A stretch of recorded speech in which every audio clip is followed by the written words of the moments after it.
সকালবেলা ঘুম থেকে উঠেই দেখি হঠাৎ করে বাসায় গ্যাস নেই। তবে গ্যাস নেই তাতে কি, রান্না তো করতেই হবে। এজন্য ফ্ল্যাটের সবাই মিলে আমরা আজকে খিচুড়ি রান্না করব। যেহেতু সবার বাসায় গ্যাস নেই, এজন্য ছোটোখাটো একটা পিকনিকও হয়ে যাচ্ছে। এখানে খিচুড়ি রান্না করা হবে, একে একে সব মশলা দেওয়া হচ্ছে, সবজি খিচুড়ি রান্না করা হবে। তবে শীতকালে কিন্তু সবজি খিচুড়িটা খেতে বেশ মজাই লাগে। আমার অনেক বেশি ঠান্ডা জ্বর, এর জন্য ভয়েসটা কেমন যেন শোনাচ্ছে, সেজন্য আন্তরিকভাবে দুঃখিত।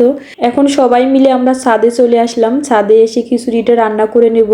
মাশাআল্লাহ, দেখেন ছাদের ফুলগুলো এত বেশি সুন্দর লাগছিল, জবা ফুলটার কালারটা খুব সুন্দর।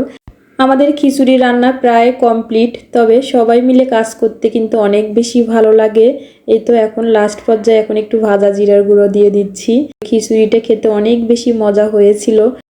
আমরা প্রায় সময়ে তো গ্যাসের চুলার রান্নায় খেয়ে থাকি, তবে আজকে রান্নাটা একটু বেশিই মজা হয়েছিল। এদিকে ডিম ভুনা করে নেওয়া হচ্ছে খিচুড়ির সঙ্গে খাওয়ার জন্য।